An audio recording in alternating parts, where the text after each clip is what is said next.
여러분 반갑습니다. 여러분의 기도와 사랑 가운데 안식월을 잘 마쳤습니다. 그동안 스타디 투어도 다녀왔고요, 선교지도 방문했고, 또 양육교재 책 한 권을 지금 계속 집필하는 중에 있습니다. 또 지난주에 우리 가정에 이 장례가 있었는데 많은 분들이 기도해 주시고 또 사랑을 베풀어 주셔서 너무 감사드립니다. 여러분의 기도에 저희들이 힘을 얻고 또 한번 달려가 보도록 하겠습니다. 오늘은 구하라, 찾으라, 두드리라, 이런 제목으로 하나님의 말씀을 전하도록 하겠습니다. 며칠 전에 한 신문을 보다가 아주 재미있는 기사 하나를 보게 되었는데요, 경남 사천에 있는 아주 멋진 케이블카 이야기였습니다. 사천시에서 바다 위를 가로지르는 4.2km 되는 아주 멋진 케이블카를 설치를 했는데, 하필이면 그 케이블카가 지나가는 그 밑에 사찰이 하나 들어가게 된 거예요. 그럼 사찰에서는 우리 위로 지나가지 말라고 반대하고 했는데도 불구하고 아마 시에서 밀어붙여가지고 그 위로 케이블카를 만든 것 같습니다. 그 사찰 입장에서는 굉장히 좀 불쾌했겠죠. 화가 나가지고 그 사찰 지붕에다가 플랜카드를 붙여가지고 지나가는 케이블카 타고 가는 사람이 다 보이게 붙여놨더라고요. 이렇게 적혀 있었어요. 부처님 위로 케이블카 타는 사람은 평생 재수 없다. 이렇게 붙여놨어요. 이걸 이제 많은 사람들이 사진으로 찍어가지고 자기 SNS에 올렸는데 거기에 막 댓글들이 달릴 거 아닙니까? 근데 이런 댓글들이 있더라고요. 나도 우리 집 위로 지나가면 기분 나쁘겠다. 오죽했으면 그런 걸 붙였겠냐, 이런 의견도 있었고요. 그래도 그렇지, 이건 좀 심한 거 아니냐, 이런 댓글도 있었습니다. 이까지는 그냥 평범한 어떤 기사로 보였는데, 그 다음에 제가 깜짝 놀란 어떤 댓글들이 있었습니다. 이런 글들이 있었어요. 수험생들이 꼭 가야 할 곳, 수능이 100일도 안 남았는데 수험생들 파이팅, 이런 글들이 붙었어요. 이건 또 뭐지? 잘 처음에 이해가 안 됐는데요, 나중에 보니까 누가 재미나게 이렇게 말을 맞는 것 같아요. 재수 없다를 재수 없다로 이렇게 해석을 한 거죠. 우리 한국말 이렇게 재미있습니다. 동음이어이라 그러죠. 그러니까 발음은 비슷한데 전혀 다른, 한자로 보면 다른 뜻을 가진 이런 글들이 많이 있죠.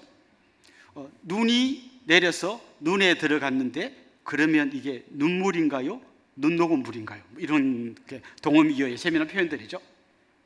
그런데 여러분, 우리가 쓰는 여러 가지 말들 중에 보면 다른 뜻이 아니고 한 단어, 같은 단어인데도 불구하고 다르게 해석하는 경우도 굉장히 많아요. 예를 들면 최근에 공정하다라는 착각이라는 책이 나왔잖아요. 공정하다고 생각하는 거죠. 예를 들면 성적 순으로 대학에 들어간 가장 공정한 방법이다, 이렇게 생각하는데 그 저자는 이렇게 말합니다. 부잣집에 태어난 아이는 태어날 때부터 집으로부터 굉장히 많은 후원을 받았고 좋은 선생님, 과외 선생님 붙여주고 공부할 환경을 잘 만들어줘가지고 그래서 이 아이는 좋은 성적 받았고, 가난한 집에 태어난 아이는 제대로 공부할 수 있는 환경도 안 갖추어져 있었고 이렇게 과외하고 우리로 치면 학원 다니고 할 그런 형편도 안 되니까 그걸 못 해가지고 성적이 안 좋은 건데, 그래서 좋은 대학에 못 들어간 건데 이게 공정하냐, 이렇게 질문을 던지는 거죠. 그러니까 공정이라고 하는 단어인데 사람마다 그 공정을 다르게 해석하더라는 거죠. 공정만 그렇겠습니까? 우리가 많이 쓰는 행복, 어떤 사람은 이게 행복이라고 생각하고 어떤 사람은 그건 행복 아니고 이게 행복이라고 다르게 생각할 겁니다. 사랑, 사람마다 굉장히 다르게 정의를 내릴 겁니다. 우리가 신앙생활하면서 교회에서 쓰는 말들 중에도 굉장히 사람들이 다르게 이해하는 게 많습니다. 저는 대표적인 게 기도라고 생각합니다. 오늘 이 설교의 주제가 기도인데요, 기도가 뭡니까? 사람마다 굉장히 다르게 생각한다는 거예요. 왜 그런가 하면요, 사실 모든 종교 안에 다 기도가 있습니다. 여러분이 아는 어떤 종교를 들여다봐도 그 안에 기도가 없는 종교는 없어요. 기도하는 그 모습도 다르지 않습니까? 어떤 종교는 아예 무릎을 꿇고 머리를 땅에 박고 기도하는 사람들도 있고요, 옛날 우리 할머니들은 이렇게 손을 비비면서 기도했죠. 두 손을 막 높이 들고 하늘을 보면서 기도하는 사람도 있고요. 기도하는 자세도 다르지만 왜 기도하는가, 어떻게 기도해야 되는가, 기도의 결과로 뭘 얻기를 원하는가, 이런 질문을 던져보면 굉장히 다른 답을 얻게 될 겁니다. 특별히 우리 기독교의 기도와 다른 세상의 종교의 기도는 굉장히 다릅니다. 그런데 우리 안에 어떤 문제가 있나 하면 다른 세상의 기도의 그 내용이 우리 교회 안으로 조금씩 스며 들어와 있다는 거예요. 그래서 우리가 성경이 말하는 기도를 해야 된다고 같이 우리 기도합시다, 아멘, 우리 해봅시다 하지만 각자 생각은 엉뚱한 기도를 생각할 수도 있다는 것이죠. 저는 제가 만든 용어들인데요, 대표적으로 잘못된 기도의 모델들을 한번 몇 가지 생각을 해봤습니다. 첫 번째는 스페어 타이어형 기도입니다. 여러분 자동차 트렁크 뒤에 보면 스페어 타이어가 있습니다. 근데 아마 이걸 써보신 분은 몇 분 안 되실 거예요. 대부분은 쓸 일이 없습니다. 언제 필요합니까? 깊은 산골에 들어갔는데 타이어가 펑크가 났어요. 누굴 부를 수도 없고 이런 상황에서 할 수 없이 트렁크를 열어서 스페어 타이어를 꺼내서 바퀴를 교체합니다. 기도를 이렇게 생각하는 거죠. 평소에는 기도할 일이 없어요. 그러다가 집에 큰 일이 생겼어요. 누가 아프다든지 애가 대학에 들어가야 된다든지 큰 일이 생기면 그제서야 기도를 합니다. 그리고 기도가 응답이 되면 대학에 들어가고 아픈 분이 낫고 하면 다시 스페어 타이어를 트렁크 뒤에 넣는 것처럼 기도가 끝나는 거죠. 물론 기도가 끝났다고 해서 아예 안 하지는 않을 겁니다. 주로 이런 분들의 기도는 하루 3번 식사 기도, 일명 삼식이 기도라고 하는데 이 기도가 자기 기도의 전부인 경우가 많습니다. 스페어 타이어형 기도인 거죠. 두 번째 좀 잘못된 기도의 모델은 SOS형 기도입니다. 예를 들면 어떤 사람이 물에 빠졌어요. 그러면 살려주세요라고 할 거 아닙니까? 누구한테 살려달라고 할까요? 누구를 향해 소리를 지를까요? 저 어디인가 오고 있는 119 대원을 향해 소리를 지를까요? 아니면 누구를 콕 집어서 거기에 빨간 셔츠 입은 그 아저씨 저 좀 살려주세요 이렇게 할까요? 어떻게 보통 소리를 지를까요? 그런 거 없어요. 그냥 살려주세요 합니다. 누구든지 누구라도 괜찮으니까 제발 저 좀 살려주세요라고 소리를 지르는 거죠. 보통 세상의 종교인들이 생각하는 기도가 주로 이런 거예요. 내 기도를 듣는 신이 어떤 분인지에 대해서 관심이 없습니다. 신령님께 기도하는 분이 그럼 당신이 믿는 신령님은 어떤 분인가요? 할 말이 하나도 없을 거예요. 또 예를 들면 여러분 고사 지내는 분들이 돼지머리 잘라놓고 고사 지내는데요, 지금 누구에게 기도를 하는 겁니까? 물어보면 아마 잘 모를걸요. 어떤 분은 조상님께, 신령님께, 하늘님께, 자기 생각하는 게 다 달라요.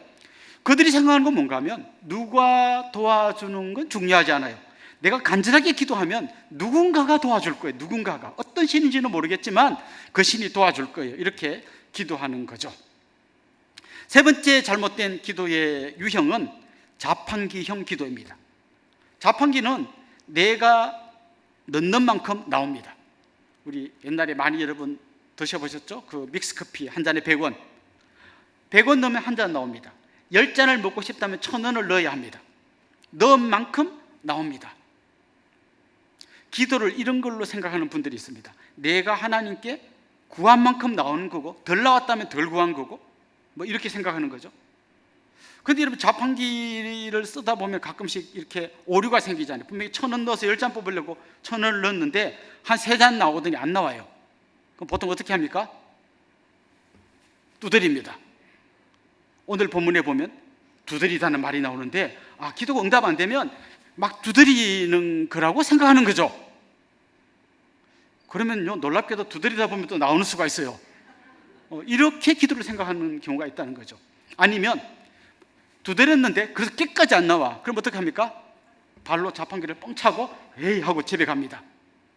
기도했는데 계속 응답 안 되면 에이 하나님 응답 안 하니 하고 돌아서는 거하고 비슷한 거죠. 자, 오늘 본문은 아주 짧은 본문이지만 우리의 이런 잘못된 기도에 대한 생각을 교정해 줍니다. 그래서 저는 오늘 여러분들이 이 말씀을 들으면서 기도를 안 하는 분들, 그냥 하루 3번 식사 기도만 하시는 분들은 좀 더 기도의 자리로 나아가면 좋겠고요, 잘못된 기도에 대한 생각을 갖고 있는 분들은 그 기도에 대한 생각을 교정하기를 원합니다. 무엇보다 제가 간절히 원하는 것은 기도에 대한 개념을 바로 세우는 걸로 끝나지 마시고 정말 여러분이 기도하는 사람이 될 수 있기를 주님의 이름으로 축원합니다. 자, 그렇다면 오늘 성경이 말하는 바른 기도는 어떤 건가를 먼저 말씀드리겠습니다. 첫 번째는요, 간절한 기도예요. 가끔씩 어려운 일이 생길 때만 기도하는 게 아니라 항상 하나님 앞에 간절하게 기도하라는 거예요. 구하고 찾고 두드리라는 거죠. 물론 이 구하다 찾다 두드리는 뜻이 조금씩 다르지만 이 유대인들의 이 말하는 습관은 주로 어떤 건가 하면요, 뭔가를 강조할 때는 같은 말 아니면 유사한 말을 반복해서 그걸 강조합니다. 그러니까 굳이 이 세 단어의 미묘한 차이를 알아내려고 하기보다는 이렇게 간절하게 항상 쉬지 않고 기도하라는 거구나, 이렇게 이해를 하면 좋겠습니다. 여러분, 왜 우리는 기도를 잘 안 할까요? 왜 이렇게 구하고 찾고 두드리고 간절하게 기도를 잘 하지 않을까요? 제일 큰 이유는요, 기도할 제목이 없다고 생각하기 때문이에요.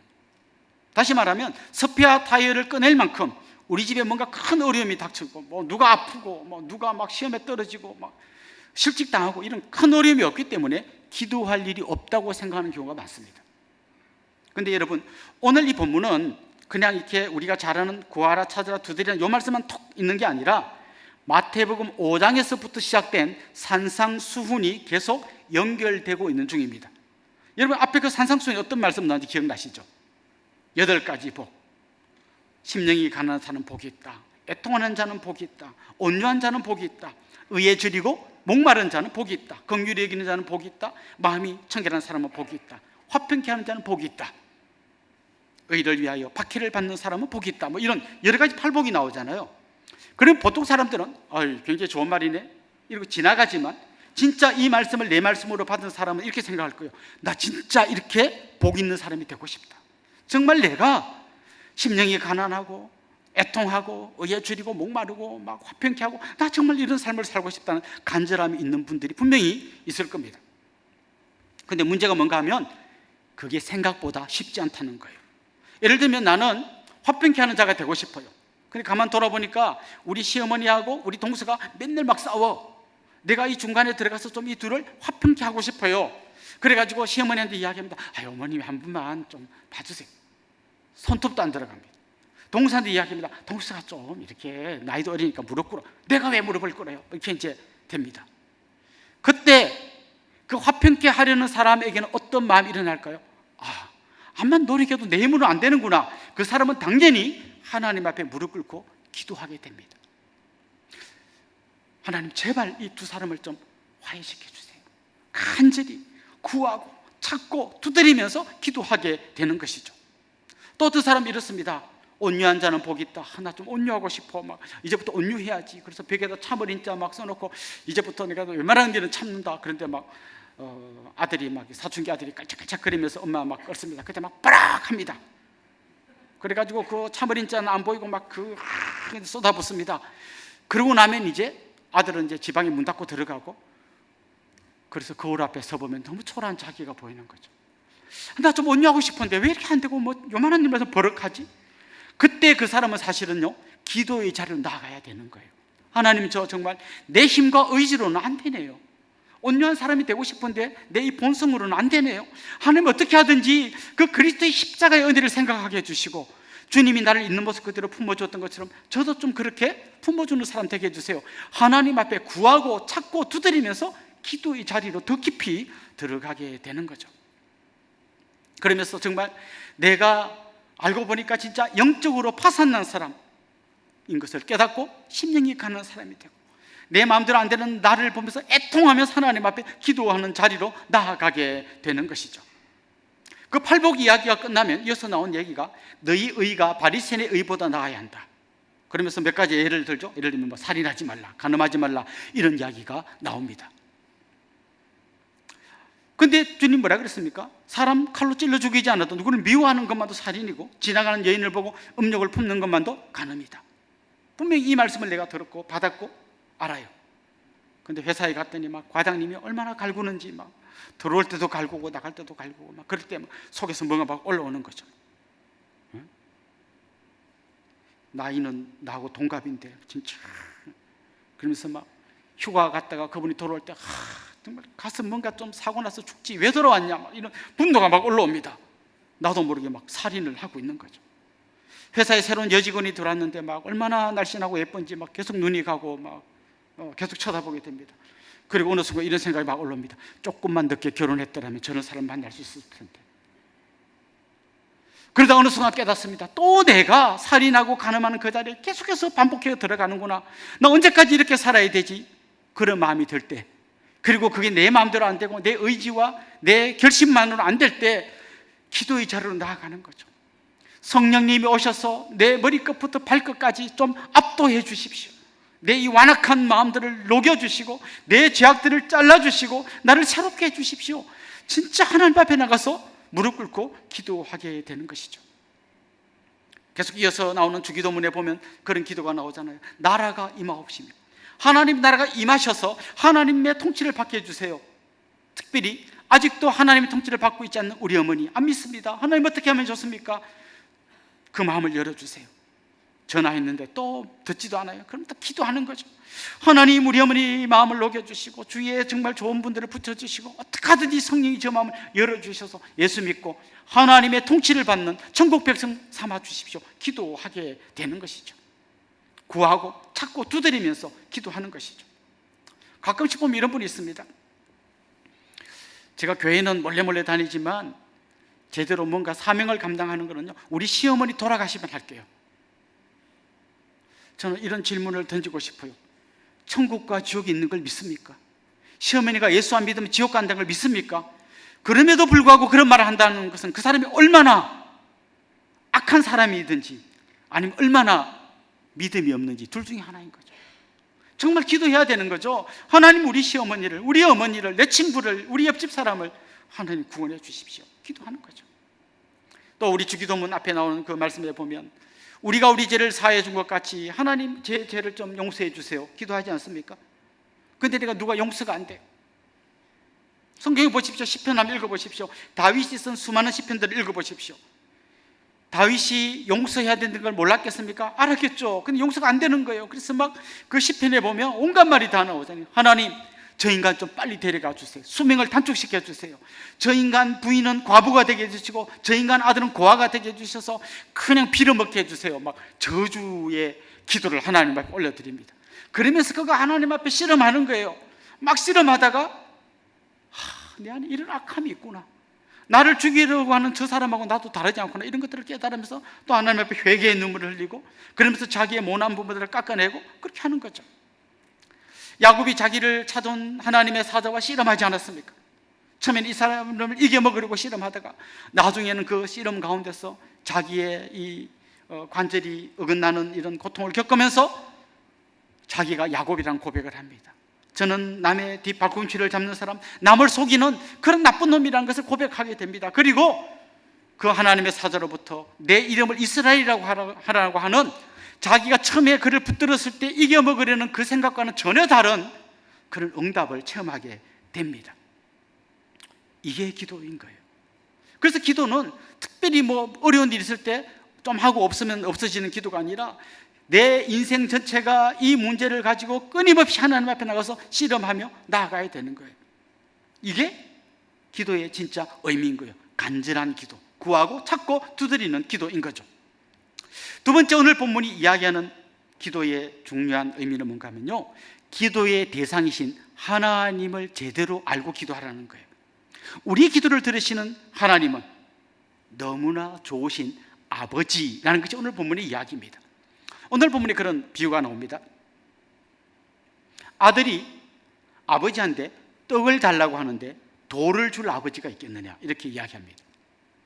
사실 그 이스라엘 사람들이 먹는 빵이요, 이렇게 어쩌다가 잘못돼서 길거리에 떨어지잖아요. 그럼 이게 떨어져서 이렇게 말라가지고 있으면 좀 이렇게 멀리서 보면 돌 같기도 하고 빵 같기도 하고 잘 구분이 안 돼요. 돌이나 빵이나 생긴 게 비슷해요. 그렇다고 해서 아들이 떡 달라고 하는데 야, 뭐 떡보다는 비슷하게 생긴 돌 먹어라, 이렇게 줄 아버지는 없다는 거예요.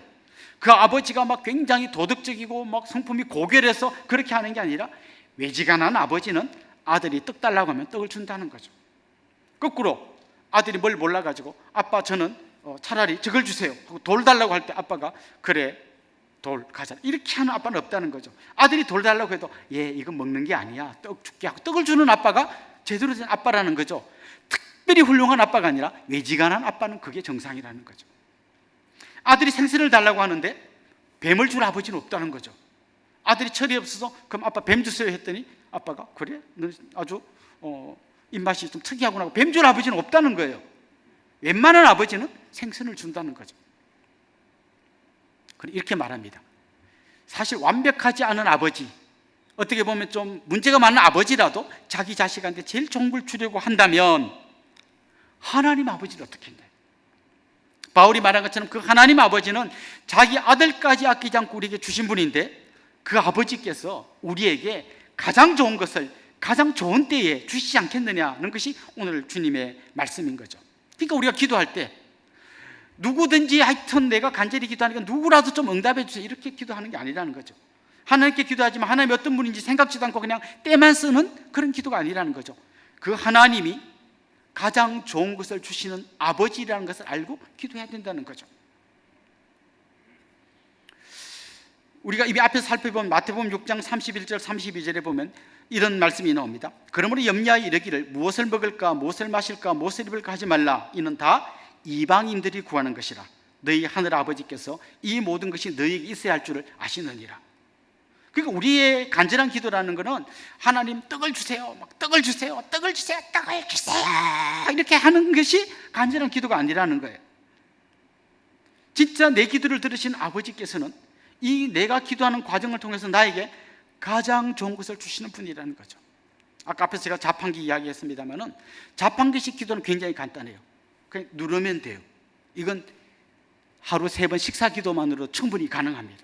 하나님, 우리 아픈 어머니 치료해 주시고, 우리 남편 진급시켜 주시고, 우리 아들 합격시켜 주시고, 그리고 이렇게 해 주시고 5분이면 다 끝나는, 아니 1분이면 다 끝나는 기도를 자판기 딱딱딱딱딱 누르면 돼요.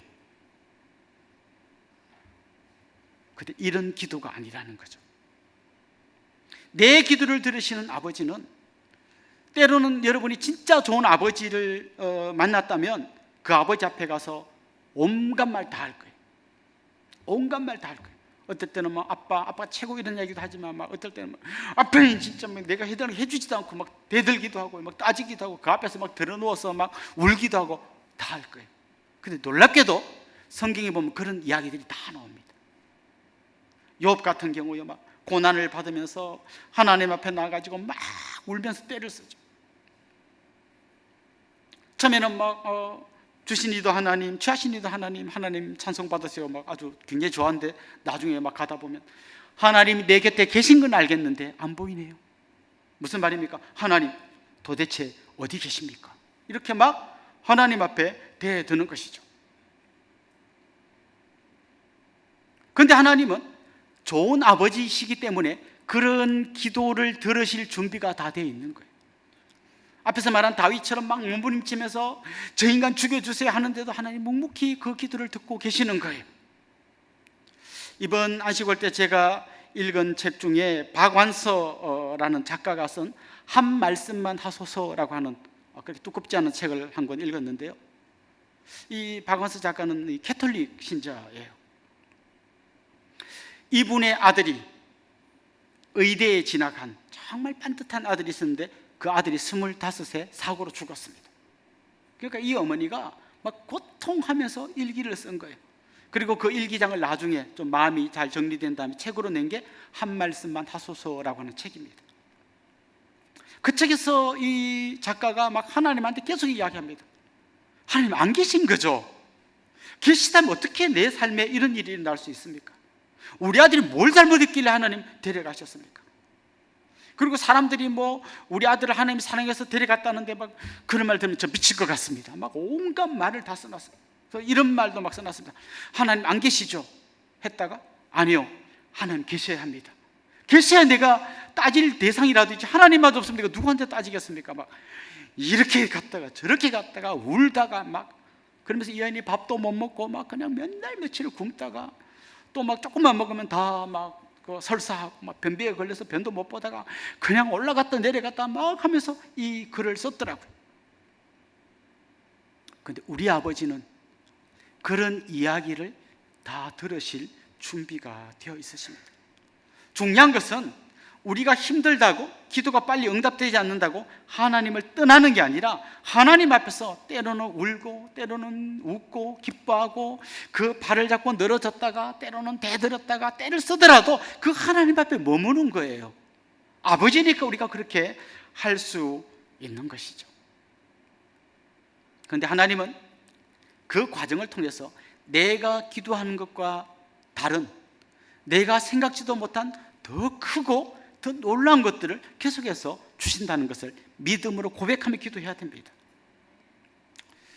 여러분이 잘 아신 것처럼 저는 결혼한 뒤 12년 동안 자녀가 없었잖아요. 그 12년 동안 여러분 제가 어떤 기도를 했을 것 같습니까? 어떨 때는 막 눈물을 흘리면서 울기도 하고요, 막 하나님을 설득하기도 했죠.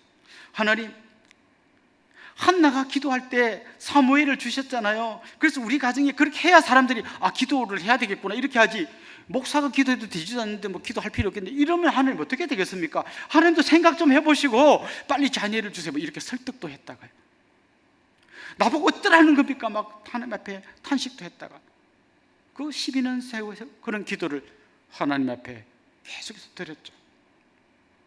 그러다 여러분 아시는 대로 우리가 12년 만에 이제 자녀를 입양했습니다. 2명의 자녀를 입양하는 이 과정을 거치면서요, 이렇게 돌아보면 내가 생각지도 못했던 엄청난 것들을 하나님 나한테 주신 거죠. 사실 어릴 때 내 인생의 중요한 표 중에 하나가 뭔가 하면요, 시련은 있어도 실패는 없다, 이런 거예요. 막 아버지 돌아가시고 가정이 어려웠지만 그냥 악바리로 살면 되는 거예요. 막 신문 배달도 하고 막 과외도 하고, 중학생 때 막 그렇게 옆에 동네 애들 꼬드겨서 초등학생 과외를 5명, 고등학생 때 중학생 과외도 하고, 고등학교 때 어떨 때는 막 학교 수업 마치고 직장 가서 돈 벌고, 없으면 벌면 되지, 막 없다고 힘들다고 막 들어누워서 내 인생은 어쩌고 이런 사람은 너무 한심한 거죠. 안 되는 게 어디 있어요. 공부 못하지만 지금이라도 내가 마음 먹으면 잘할 수 있다는 근거 없는 자신감으로 충만해 있었어요. 그렇게 인생을 살아왔죠. 한 번도 대학에 떨어지거나 내가 하고 싶은 걸 뭐가 안 돼서 못한 적은 한 번도 없었어요. 하면 되잖아요. 이게 내 인생의 생각이었거든. 그런데 12년간 자녀가 안 생기면서 해도 안 되는 일이 있는 걸 이제 안 거죠. 그러다가 육교 밑에서 복숭아 몇 개 놓고 아기 업고 있는 아줌마를 보면 그렇게 위대해 보이는 거죠. 저 아줌마는 어떻게 해서 아기를 가졌을까? 그동안 내가 우습게 봤던 사람들이 얼마나 위대한 사람인지 보이기 시작했고요, 그동안 교만에 충만했던 내가 얼마나 웃기는 사람인지 보이기 시작하는 거예요. 그래서 그 기도를 통해서 하나님은 내 이 모난 부분들을 계속해서 깎아주시고 그 연약한 한 사람들을 너무나 소중하게 보는 눈을 조금씩 열어주신 거예요. 제가 고등학생들, 대학생들 사회 갈 때 그 중에는 막 말 안 듣고 삐딱스타고 막 목사님 왜 그래요? 막 이렇게 대드는 애들 있잖아요. 막 반장난이지만 막 머리로 들이받고 막 이렇게 하는 애들 있잖아요. 너무 이쁜 거예요. 이 온천하보다 귀한 이 한 생명, 이 한 생명이 태어나기까지 엄마는 얼마나 많은 세월을 인고하며 기다렸을까, 막 그런 거 보면 너무 이쁜 거예요. 또 때로 막 이렇게 불임 가정, 막 기도가 응답되지 않아 고통하는 분들 보면 막 그 마음이 절절히 느껴지는 거죠. 이렇게 공감이 되는 거죠. 그리고 무엇보다 놀라운 것, 우리가 하나님의 양자라는 말이 사실 굉장히 듣기 싫었거든요. 그냥 우리 아들이라고 하지 왜 양자라고 하냐. 그런데 실제로 입양해서 아이를 키워보면요, 얘가 내 양자지 이런 생각을 눈곱망보다 안 하게 되는 거예요. 내 배 아파 난 아들보다 더 소중한 아들로, 그냥 요즘도 우리 부분 이렇게 막 이렇게 보면서 보기만 해도 배부르지 않아? 막 이런 얘기 자주 합니다. 그럼 이런 얘기도 합니다. 우리가 낳았으면 저런 애 못 낳았어. 우리같이 키 작은 애가 어떻게 키 큰 애를 낳겠어? 뭐 이런 얘기도 합니다.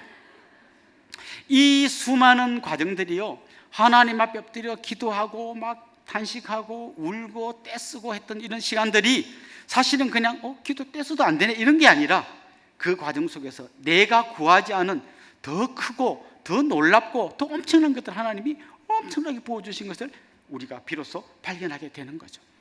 그래서 우리 기도의 자리로 나갈 때 내 기도를 들으신 하나님은 가장 좋은 아버지시고 가장 좋은 것을 주시기 원하는 분이라는 믿음의 고백을 가지고 나아가야 하는 것입니다. 이제 마지막으로 좀 생각해 볼 것은요, 기도의 결과예요. 오늘 본문을 보면 구하고 찾고 두드려라, 웬만한 아버지도 좋은 거 주는데 하나님 아버지가 더 좋은 거 주시지 않겠느냐, 이런 이야기가 쭉 이어져 나옵니다. 그리고 마지막에 이제 결론이 나옵니다. 그러므로. 그게 무슨 말이 나올까요? 그러므로. 앞에 기도에 대한 얘기 다 나왔어요. 이제 그러므로, 이제 결론입니다. 이렇게 나와야 정상이죠. 그러므로 여러분 열심히 기도하십시오. 하나님 아버지의 신뢰하고 기도하십시오. 이게 결론이어야 합니다. 그래서 여러분 오늘 본문의 결론 한번 같이 읽어볼까요? 12절 한번 봅시다. 같이 읽어봅시다. 그러므로 무엇이든지 남에게 대접을 받고자 하는 대로 너희도 남을 대접하라. 이것이 율법이요 선지자니라. 그러므로 여러분 기도해야 됩니다. 그러므로 남을 대접하세요. 이게 뭐야? 갑자기 이 문장이 왜 이렇게 바뀌는 거죠? 이게 오늘 이 본문에서 가장 중요한 의미를 내포하고 있는 것이죠. 남에게 대접을 받고자 하는 대로 남을 대접하라. 사실 우리는 내가 주인공이기 때문에 내가 가장 좋은 걸 얻고 싶어요. 근데 오늘 이 말씀 뭔가 하면 내가 받고 싶은 그걸 남한테 주라는 거예요. 이거를 좀 다르게 번역한다면 내 이웃을 내 몸과 같이 사랑하라는 거예요. 이게 사실 알고 보면 같은 말이에요. 그래서 이 너무나 소중한 이 말을 보통 황금률이라고 부릅니다. 정말 골든 룰, 아주 황금같이 소중한 말씀이라고 이야기하는 거죠. 자, 그런데 왜 이게 이렇게 무슨 말인지는 알겠는데 왜 기도하라고 하다 갑자기 이 이야기가 나오냐 이거죠. 앞에서 말씀드린 대로 이 이야기는 그냥 오늘 본문의 결론일 뿐만 아니라 마태복음 5장에서부터 시작된 산상수훈의 결론이에요. 이런 거죠. 정말 내가 팔복의 주인공이 되고 싶었어. 정말 바리새인의 의보다 더 나은 그런 의를 추구하기 위해서, 또 주기도문에서 기도하는 그 기도가 응답되기 위해서 하나님 앞에 구하고, 때로는 막 좌절하고 하나님 붙들고 늘어지고 그러면서 하나님의 말할 수 없는 사랑을 막 경험하게 되는 거죠. 처음에는 왜 이렇게 응답 안 하십니까 하다가 그 기도 가운데 이런 걸 통해서 나의 교만을 꺾어주시는구나, 이런 걸 통해서 나를 더 세워주시는구나, 이런 걸 통해서 나를 더욱 하나님 앞에 우뚝 서게 만들어주시는구나, 그걸 깨닫는 거죠. 그리고 그 하나님의 은혜와 그 사랑에 감동받은 그 사람은 그 사랑을 또 다른 누구에겐가로 흘려보내게 된다는 거죠. 그래서 기도의 마지막 결론은 내가 구한 것을 얻는 것, 아니면 내가 구한 것보다 더 많은 걸 얻는 것, 이게 끝이 아니고 그걸 얻고 그걸 또 다른 누구에겐가 흘려보내는 데까지 가야 우리 기도가 완성된다는 거예요. 오늘 본문 12절 끝에 보면 이것이 율법이요 선지자니라 이런 말이 나옵니다. 율법이요 선지자라는 말은 그냥 구약 성경을 말하는 관용적인 표현이에요. 그러니까 구약 성경을 요약하면 너희가 남에게 대접을 받고자 하는 대로 너희도 남을 대접하라. 다른 말로 하면 내 이웃을 내 몸과 같이 사랑하라. 이렇게 하려면 하나님의 사랑을 내가 너무 먼저 경험하고 그 크신 하나님께 나도 사랑을 고백하고, 그리고 그 사랑이 이제는 흘러서 옆에 있는 또 다른 누구인가로 흘러가야 된다는 것이죠. 우리가 하나님의 사랑, 이웃 사랑을 경험하려면 기도의 자리에 끊임없이 나아가야 하는 겁니다.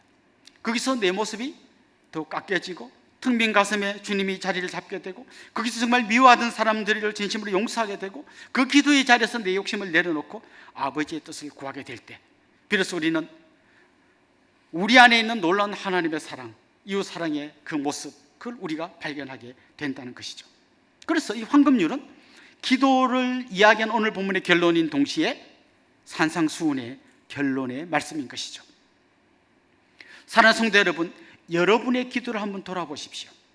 여러분은 언제 기도하십니까? 혹시 식사 기도로 여러분의 기도가 완성됐다고 생각하는 분이라면 정말 하나님 앞에 더욱더 기도하는 자리로 나아가시기를 원합니다. 특별히 기도하실 때 내 기도를 들으시는 너무나 좋으신 아버지를 기억하고 기도하면 좋겠습니다. 그리고 그 하나님으로부터 받은 놀라운 응답, 그 사랑의 풍성함을 경험했다면 그 사랑을 이웃에게로까지 흘려보낼 수 있는 진정한 기도의 사람, 진정한 믿음의 사람이 될 수 있기를 주님의 이름으로 축원합니다.